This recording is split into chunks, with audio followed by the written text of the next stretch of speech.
This property has been with us for more than 50 years, before the ECR was there. So it was called Sea View Enclave because you could see the sea from here. So this was a totally barren land with nothing in it. And these plants were all just 4 feet high. Now they've gone up to 20 feet. In 2021, I came here to bury my dog, my pet. And by that time I was also free. COVID was over. I had stopped working after retirement, and I kept coming back because my dog was buried here. And then I thought I'd like to develop this place and come here more often. So I looked for water, and in spite of all scientific opinion telling me that there was no water, I still went by the water diviner, and he told me there was water. And we tried for water. We got zero water. I was a votary for rainwater harvesting. I was responsible for, as Secretary Government for water supply, I was responsible for the rainwater harvesting legislation and all that. Of course, the Chief Minister took the lead.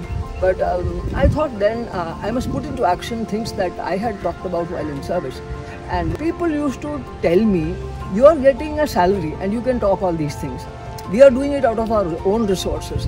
Would you do it if you had your own, you had to do it out of your own resources? And this was at the back of my mind. So I thought this was an opportunity to do with my pension. I thought, now let me see if I can do things on my own. I have been advocating this to a lot of people. Now I must show it practically.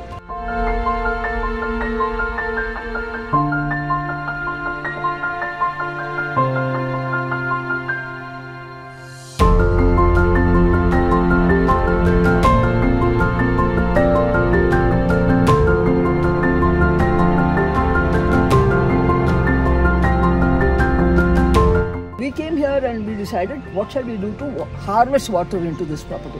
So the first thing we did is we went by the lie of the land. The lie of the land is a slope. Normally everybody's effort is to raise the property to come to the road level. We let the land be and dug a channel so that the water comes, all the rainwater from the upper reaches from the eastern area flows westward because there's a lake on the other side. So the natural flow of water we captured that. This rainwater harvesting, this is a paka pit with a lot of these jelly, these small stones. We put here so that the water flow to be drained to an open well we had. And we dug this channel, and then we were waiting for the rain, looking at the sky every day like the Indian farmer. And then suddenly the rains came. Then we thought that we should capture as much of the water as possible. So we dug one more channel in the middle of the property, and we made a fish pond. Because of the rainwater, the bore well, which was completely dry and there was no water, the rainwater collected in the bore. I got 10 feet of fresh water. So I put a hand pump there, and now we are drawing some water out of that, which is the local water is a little saline, but this is rainwater, so it is very good quality water. The nutrition garden, originally I did conventional farming in the sense of just organic farming. Now we are doing what is called permaculture. A long form of it is permanent agriculture, where you interfere minimum with nature's processes, where pests predate on each other, and you have a mixture of crops which prevents wholesale destruction of a crop by a pest or by anything. So the first we did was an agroforestry or a Miyawaki forest. These plants were all just 4 feet high. Now they've gone up to 20 feet. This is from 2021 December till today. This is the growth, and all the water flows through this, so it helps to retain the water in the soil and the soil on the landscape. The soil also does. Every star has got a tree, and we thought it would be a nice idea to put those trees here so that people come, especially children, and say, what is my star, what is my tree?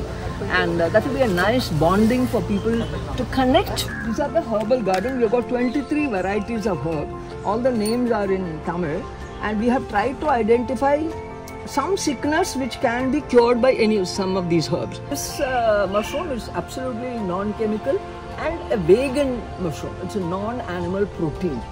Azolla is a kind of like a seaweed. It's a weed which grows very fast with just sunlight and cow dung and water. So what we do with our azolla is mostly we put it in our farm a little bit, and then we give it to cows and get dung in exchange.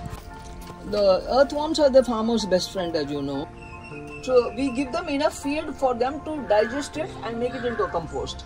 And then the compost is taken out and put in the field. I came here at 2 o'clock in the morning to bring the bees to this place. Because of them, my farm pollination has increased very much, and much more is that the bird population has increased. And this fish pond, my fisheries experts tell me that the ecosystem has developed very well here. I don't put any feed, I don't put anything into this.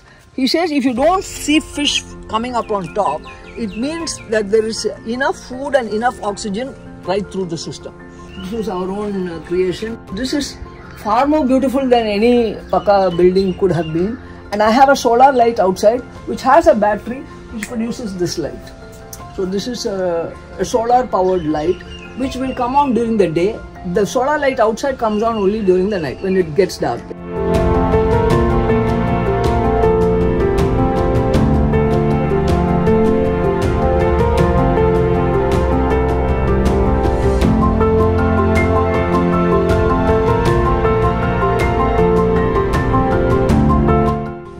Very rudimentary one. Now there are better varieties of this, which is a urine diverting toilet. The urine goes separately into a pit there and goes into the ground. Urine is urea, it's excellent fertilizer, and when urine is not contaminated with fecal matter or water or anything, it's coming from your kidney. It is a sterilized material. This is biogas. This is just rotting material in the I don't have much kitchen material here. This thing and cow dung. And this is the biogas. This is the biogas unit. I painted it nicely. And we feed the things here and the gas comes out of there. This is a solar cooker. This reflects the sunlight into this